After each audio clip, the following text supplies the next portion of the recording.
Então, essa história de como é que a tentativa de dar um presente acaba me levando para casa do Caetano Veloso. É, Quando eu conheci meu ex, o Eugênio me contou que o ídolo maior dele era o Caetano Veloso e que ele tinha alguns amigos em comum com o Caetano que já tinham se oferecido para apresentar os dois.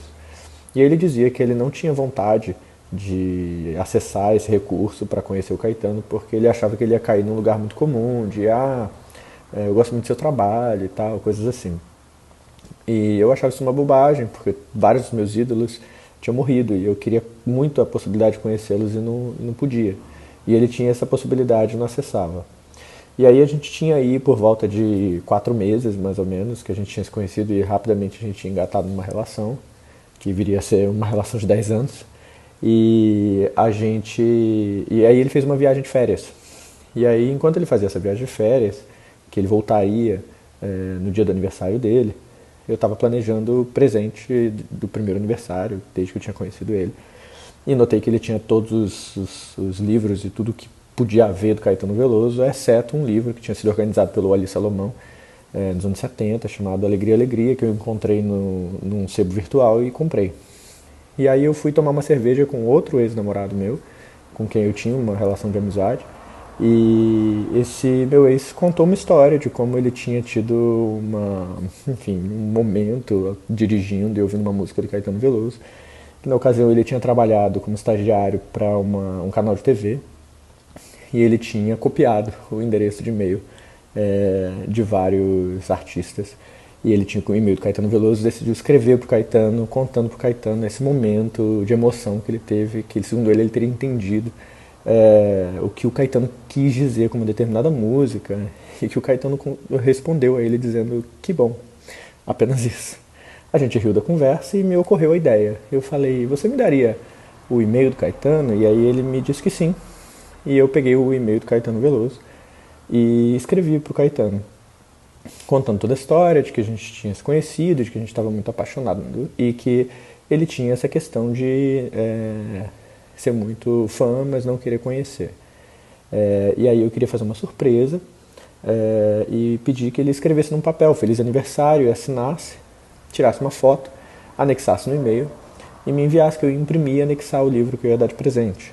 E, e eu disse que ele não tinha nada a ver com essa história, mas que eu apreciaria muito se ele fizesse isso. E aí o Caetano me respondeu, dizendo que tinha achado muito bonita a história que eu tinha contado e que ele de fato não tinha nada a ver com isso, mas que ele gostaria muito de ter. E, mas que essa história de tirar foto e enviar era algo que dava muito trabalho, se eu não me incomodaria de levar o livro até ele e ele assinaria. E eu, claro, agora.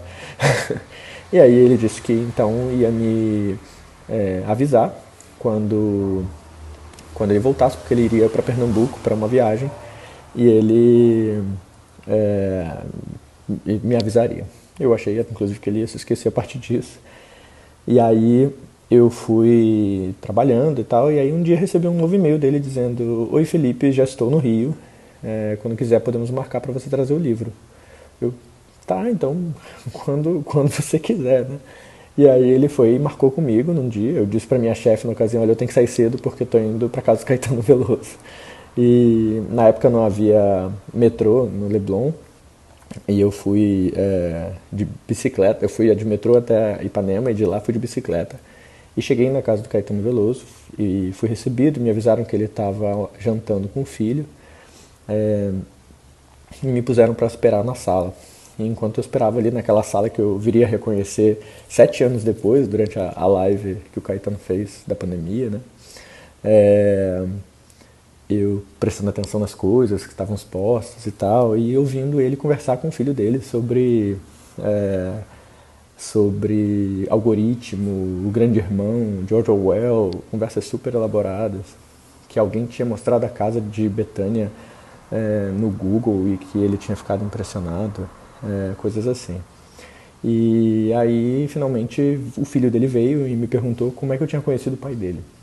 E eu contei, e aí logo depois veio o Caetano e disse que achava uma figura, o fato do Eugênio não querer conhecê-lo, é, e, e que ele enfim, que ele tinha achado muito bonita a história e aí assinou o livro, disse para mim que não dizia Feliz Aniversário, porque isso era uma tradução do inglês que ele não gostava de usar, mas que ele dizia parabéns. E eu, tudo bem, você escreve o que você quiser. E aí ele escreveu parabéns, um abraçaço, que era até a turnê que ele estava na época. Assinou também o CD. A gente conversou um pouco, eu falei que eu era muito fã do Vinícius de Moraes, ele disse que o Vinícius era uma figura. E eu saí dali, da casa do Caetano Veloso, com uma selfie horrorosa, que eu estou feíssimo na foto, e, e fui embora com essa sensação nonsense de que acabei de sair da casa do Caetano Veloso, porque troquei meia dúzia de e-mail pedindo para ele assinar um livro de presente. Eugênio chegou no dia 31 e aí depois, passado toda a recepção, quando a gente ficou sozinho, eu entreguei o livro para ele e caiu do livro a, a foto, a selfie que eu tirei com o Caetano. E ele se emocionou e tudo mais. Eles chegaram a trocar uns e-mails. Depois o Eugênio, inclusive, ia me confidenciar de que voltou de viagem com uma DR no bolso para ter comigo por causa dos desentendimentos que a gente tinha tido durante a viagem, que essa situação comoveu em absoluto ele.